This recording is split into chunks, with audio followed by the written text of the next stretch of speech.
Багато сьогодні було дипломатичної роботи і нашої з партнерами, і комунікації між партнерами на підтримку для нас. Від завтра очікуємо на припинення вогню.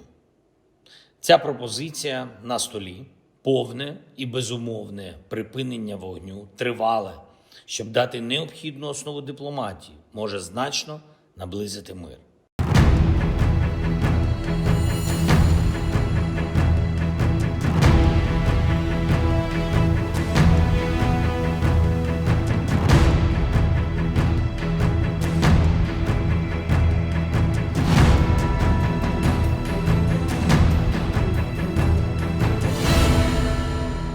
Україна давно це пропонує. Партнери пропонують. Увесь світ про це каже. Очікуємо на ясну відповідь від Росії. Війну Росії все одно доведеться закінчувати. Вбивства повинні закінчитись. Українські сили готові будуть реагувати дзеркально, щоб це було чесно. Ми неодноразово чули від партнерів, що вони готові посилювати санкції проти Росії, якщо Путін відмовиться від припинення вогню. Побачимо. І у нас в Україні немає жодної проблеми вести перемовини. Ми готові до будь-яких форматів. Я буду в цей четвер, 15 травня, в Туреччині. І очікую на Путіна в Туреччині. Особисто. І сподіваюся, що Путін цього разу не шукатиме причин, чому він щось не може. Ми готові говорити, щоб закінчити війну. Четвер. Туреччина. Президент Трамп підтримав. Всі лідери підтримують. Zelensky's announcement that he's willing to go to Turkey and essentially wait for Vladimir Putin there is, I think, a very wily one, and is that is representative of his traditional skills as a showman, of course, his background before entering the presidency, and his willingness to act boldly in the name of Ukraine's national defense.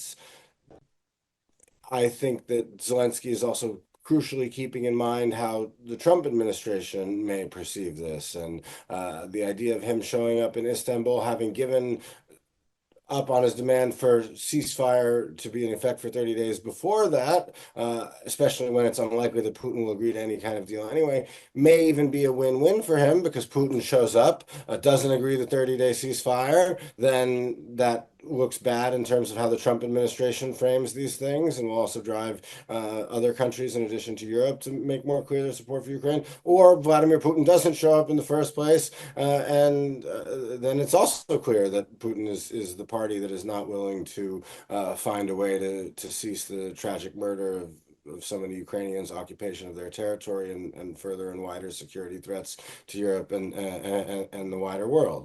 Zelensky is not going to go there and have some kind of, Neville Chamberlain moment where he, calls for appeasement or something like that.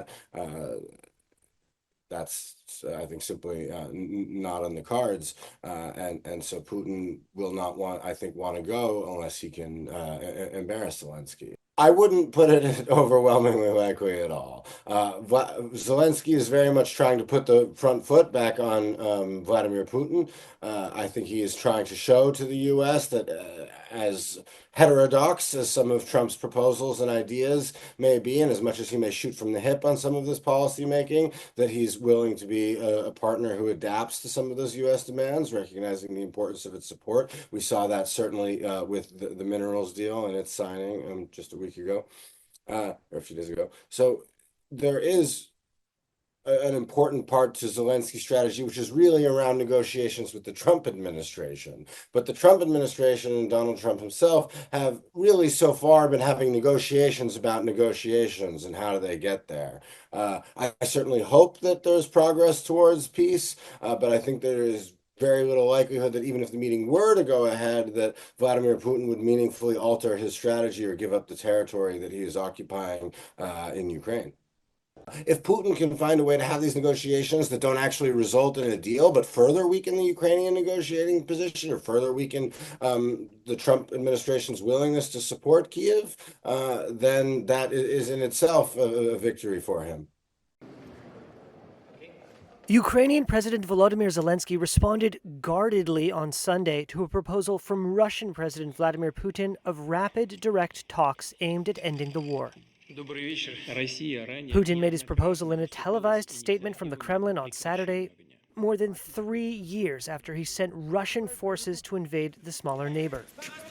U.S. President Donald Trump, who says he wants to be remembered as a peacemaker, called Putin's proposal, quote, a potentially great day for Russia and Ukraine. Trump broke from his predecessor, Joe Biden, in dropping a demand for an immediate Russian withdrawal from Ukraine, and instead pressed both sides to agree to a temporary ceasefire. I want a ceasefire With guarantees. because you'll get a ceasefire faster than an agreement. Ask our people about ceasefire, what they think. Zelenskyy and other Western allies resisted this, saying a pause in fighting would allow Russia to redeploy forces for further attacks. But they relented in the face of U.S. pressure and accepted the idea of a temporary truce. The Ukrainian leader said it was, quote, a positive sign that the Russians have finally begun to consider ending the war, but that, quote, the very first step in truly ending the war is a ceasefire. He said, quote, we expect Russia to confirm a ceasefire, full, lasting, and reliable, starting tomorrow, May 12th, and Ukraine is ready to meet. It will focus on how to build and guarantee real and lasting security. Key points: 30-day ceasefire backed with sanctions. On Saturday, Zelenskyy and other EU leaders announced their support for a 30-day ceasefire as a first step. There is this ceasefire for 30 days proposal that is very clearly now on the table. It's unconditional ceasefire for 30 days. Разумеется, после анализа того, что произойдет. Putin, however, suggested that any ceasefire was a matter for negotiations he said could take place in Istanbul later this week. The Kremlin chief said he did not rule out both sides agreeing in Turkey on, quote, some new truces, a new ceasefire, but one that would be the first step toward a, quote, sustainable peace. Putin said Russia had proposed several ceasefires, including a moratorium on striking energy facilities, an Easter truce, and most recently a 72-hour truce during celebrations marking 80 years since Soviet victory in World War II. None of those were agreed between the two sides, and each accused the other of continuing to attack in force during the supposed truce periods. Россия предлагает Украине возобновить переговоры 15 мая в Стамбуле. Дату и место озвучил президент, выступая в Кремле перед журналистами. Россия предлагает киевским властям без предварительных условий возобновить прямые переговоры. Об этом заявил Владимир Путин и даже назвал конкретные дату и место. 15 мая, Стамбул. Там, где встречи проводились ранее и были прерваны Украиной в 2022 году.